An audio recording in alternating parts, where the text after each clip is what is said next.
Hello friends, life with Tejendra में एक बार फिर से आप सबका स्वागत है। और उम्मीद है कि आप लोग सब लोग स्वस्थ प्रसन्न होंगे। और अभी तक मुझे सुनने के लिए, लाइव सब्सक्राइब करने के लिए बहुत बहुत धन्यवाद। और उम्मीद है कि आप लोग का प्यार आगे भी ऐसे ही बना रहेगा। आज का जो सेशन है वो एक्सक्लूसिवली मेरी प्रोफेशनल लाइफ कैसे कमेंस हुई उसके बारे में हम बात करेंगे, जहाँ से मैंने अपनी प्रोफेशनल बिगिनिंग जर्नी बिगिन की। अभी तक हमने एजुकेशन, मेरी लाइफ हिस्ट्री, उसके बारे में जाना। आज हम शुरू करेंगे कि जो करियर था उसकी फर्स्ट स्टेप क्या था। जब मेरा टिस में प्लेसमेंट हुआ, जो जैसे कि मैं पहले आई वाज एक्सपेक्टिंग कि मैं हैदराबाद में प्लानिंग जो डिपार्टमेंट है गवर्नमेंट ऑफ आंध्र प्रदेश का, उसके साथ मैं काम करूं। लेकिन फिर मुझे राजस्थान का ऑफर मिला। I was working with organisation foundation for ecological security, और जो इंडिया का one of the largest organisation है नेचुरल रिसोर्स कंजर्वेशन के लिए, जो जल जंगल जमीन पे काम करता है। वहाँ से मेरा प्लेसमेंट हुआ और फिर मैं राजस्थान आया। ऐसे भी मेरा कन्वोकेशन हुआ। 1 जून 2015 से मैंने मेरी प्रोफेशनल जर्नी शुरू की, जो which is going to almost 10 years. तो जब मुझे मेरी पोस्टिंग मिली तो it was in Ajmer district, जो ब्यावर आज डिस्ट्रिक्ट है वो पहले अजमेर में आता था, और मसूदा ब्लॉक में मुझे रखा गया। So basically, it was like a project manager who supposed to implement the integrated watershed management program in that whole project area. Close to 46 villages उस प्रोजेक्ट में आते थे, और मेरा जो ऑफिस था वो मसूदा में था, but I was staying in Beawar. अब अगर आप लोग कभी ब्यावर से मसूदा के बीच गए तो रोड बहुत अच्छा है इन टर्म्स ऑफ जो हिली, मतलब जो नेचुरल जिगजिग ऐसे पहाड़ी आती है। तो मैं बाइक से जाता था, तो वो जो ट्रेवलिंग थी ना, दैट वाज सो एक्साइटिंग। मतलब मजा आता था यार, मैं कब वहाँ से निकलूँ। और बीच में श्री सीमेंट आता है, जिसको बांगल सीमेंट बोलते हैं, जो बहुत बड़ी फैक्ट्री है वहाँ पे जिससे सीमेंट बनता है। और आप लोग को एक और इंटरेस्टिंग चीज़ बताता हूँ, स्पेशल जो साइंस स्टूडेंट है वो जानते होंगे। जो सीमेंट बनता है उसका 70% कंपोनेंट चूने से आता है, विच इज़ लाइमस्टोन। और ब्यावर वाला जो रीजन है मसूदा रीजन, वहाँ पे लाइमस्टोन बहुत ज़्यादा है। हैंस श्री सीमेंट को स्टेब्लिश करने का that was one of the major reason. जब मैं जाता था तो मैं पहाड़ों को देखते हुए जाता था। वहाँ पे जो हिली, मतलब थोड़ा सा छोटी मोटी पहाड़ी थी, उनको मैं देखते जाता था।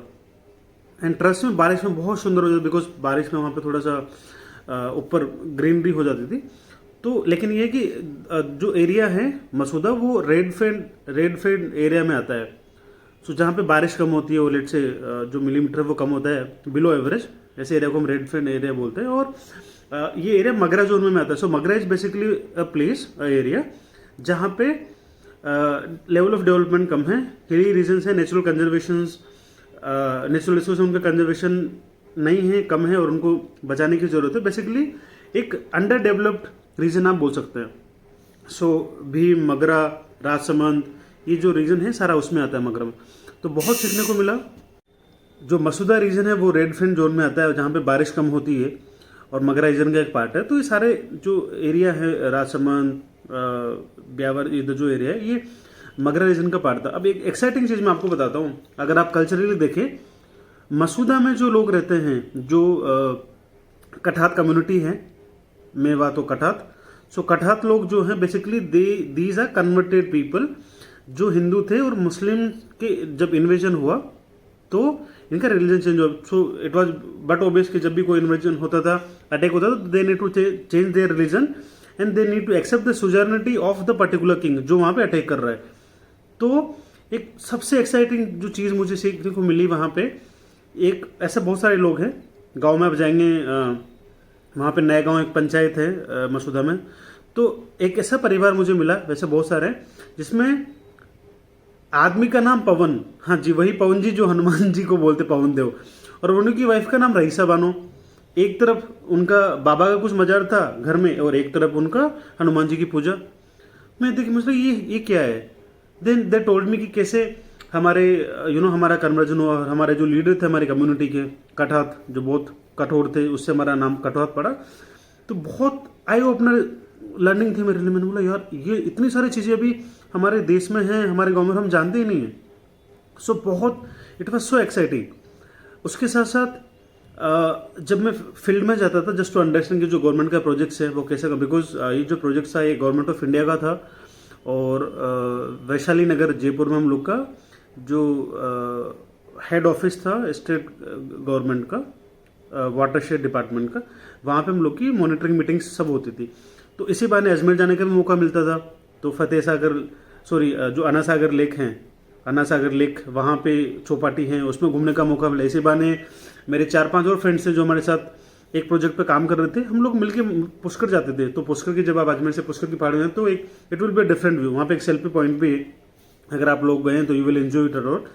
तो बहुत सारी चीज़ें सीखने को मिली, बहुत सारा एंजॉय किया। और मेरी कई मीटिंग्स पुष्कर में होती, तो पुष्कर में बहुत सारे डेजर्ट में रिसोर्ट्स हैं। इसी बहाने जो एक माता जी है वहाँ पे, उनका नाम मुझे याद नहीं ना, तो रोपवे से मुझे जाने का मौका मिला। तो मतलब बहुत अच्छी जगह गया, बहुत ट्रेवल किया, चीज़ों को सीखा, अंडरस्टैंड किया, और लगा कि यार that's what I was looking for. मतलब मुझे ऐसा जॉब नहीं था लाइफ में जहाँ पे मैं 4x4 के केबिन में बैठ के काम करूँ। I wanted to explore the life, I want to explore the places, and that's why I choose the development sector. अभी भी मैं जो हूँ आई कीप ट्रेवलिंग, आज भी मैं ट्रेवल पे हूँ, इसलिए आपको मेरा बैकग्राउंड चेंज लग रहा होगा। I am out of quota. So ये बहुत एक्साइटिंग चीज़ था मेरे लिए इस पर्टिकुलर सेक्टर में आना। और ट्रस्ट में मतलब मुझे बहुत मज़ा आ रहा है। सब लोगों ने बोला ये कर ले वो कर ले, बट नहीं, मैंने बोला ये करना है मेरे को। सो अभी तक मुझे सुनने के लिए बहुत बहुत धन्यवाद। उम्मीद है आपका प्यार बना रहेगा। इस चैनल को लाइक, सब्सक्राइब, कमेंट करें ताकि ज़्यादा से ज़्यादा लोग सुन पाएँ, इसका लाभ ले पाएँ। और नेक्स्ट वाले सेशन में आज के बाद की जो लाइफ है हम उसको कंटिन्यू करेंगे। सो अभी तक मुझे सुनने के लिए बहुत बहुत धन्यवाद। Have a very good day. Thank you so much.